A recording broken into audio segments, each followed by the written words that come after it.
ZNS Total Sports is brought to you by Fourth Terrace Diagnostic Center.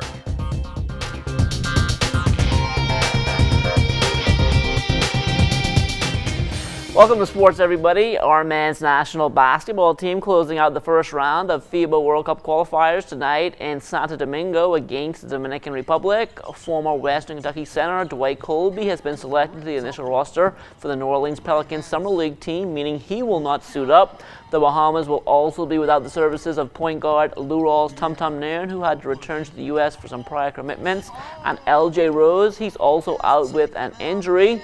The Bahamas enters at 0-5 and has been eliminated from moving on to the next round of qualifiers, but head coach Mario Boleg says they don't plan to let that affect them on the court. We're still approaching this game as any other game as in the World Cup qualifiers. If, our chances are still there. One thing is always important, that you finish strong, because you never know what's going to happen with the other teams and their financial position being able to move on. We got to keep pushing, because anything can happen, and we want to make sure that we continue presenting our style of play and level of play and performance at the best we can, so that if for some strange reason one country is unable to move on, that we be able to get the invite based on us being the next best team out there. We have nothing to lose, so we're going to go there and just give it all we got and try to finish this qualifier strong and get ready for the second round of the B level to come back up to A. The Rockstar Tour continues for DeAndre Ayton, who threw out the first pitch at the Arizona Diamondbacks game yesterday. Ayton returns to the basketball court on Friday when the Phoenix Suns open the NBA Summer League in Las Vegas, the same venue where Colby and the Pelicans are playing. And running at the C.I. Gibson Gym, and these kids know a lot about the game. The big story in sports after last night is, of course, the LeBron James trade to the Los Angeles Lakers, and here's what the youngsters have to say. I think it's better because when he was on, this finals wasn't really his best finals, and there wasn't like that much help. Like how Kyrie used to be on the team, he had help, but now he didn't have that much help. But if he goes to the Lakers, he'll have like more help, and he could succeed more than being on the Cavs. I used to like him when he used to be in the Cavaliers, but I don't think he's good for the Lakers. It's a good idea to go to the Lakers, to team up with the Lakers, because they need help on the Cleveland. When they went to the finals, they kept losing. He has a better chance to team up with Lonzo Ball, and they could work together like that. They just need to get used to each other. I ain't really sure with that, but I just want to say Lakers make it to the final. The Junkanoo Bowl taking center stage this week here in the 242. We get an update from Charles Fisher. Yes, good evening, Johnny. Tennis action started swinging here this morning at the National Tennis Center. Some 75 youngsters representing more than 15 countries are taking part in this year's tournament. And as usual, Mickey Williams is the tournament director. He says the numbers are a little bit down this year. And it's not just here. This seems to be a trend in the region over the last year or two.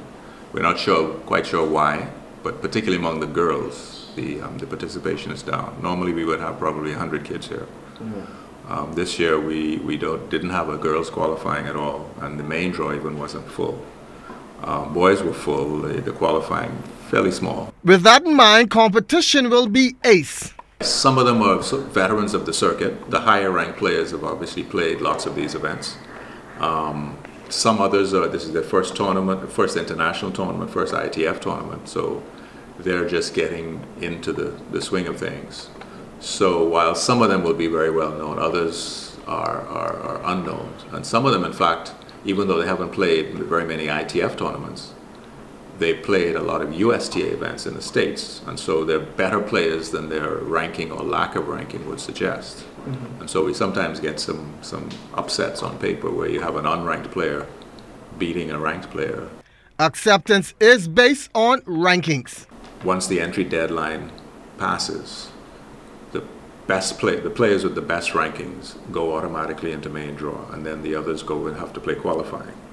And so the players who are obviously coming in for the first time will be at the bottom of that qualifying list, and then they play for 4 spots into the main draw, and then they get a chance to play against the big boys, so to speak.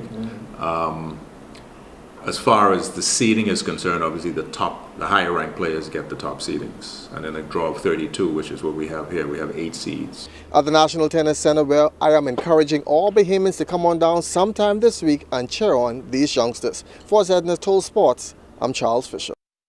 Still talking tennis, Team Bahamas gearing up for Fed Cup action July 18th through the 21st in Ecuador. The team will be made up of Larica Russell, Carrie Cartwright, Danielle Thompson, and Simone Barat. We expect to go to Fed Cup and play extremely well because the ladies are playing really well. We've been working very hard, so we're just excited to go there and compete. And I think we really have a good chance because we have great depth, and I'm very excited to see how we do. I definitely think this particular team get the job done. We've been together before, and we won it. Last time us 4 were together. We won it in El Salvador. I don't remember which year it was, but we won it and we moved up to Group 1. So I really think that we can do well. I'm excited this year. You know, us 4, we played before in, I think, 2013 in El Salvador. So it's excited to have a team again that you're used to playing with and being successful last time we went together. So I'm excited for the outcome this year when we go. And that will do it for sports. Stay tuned. The Bahamas Tonight comes back after the break.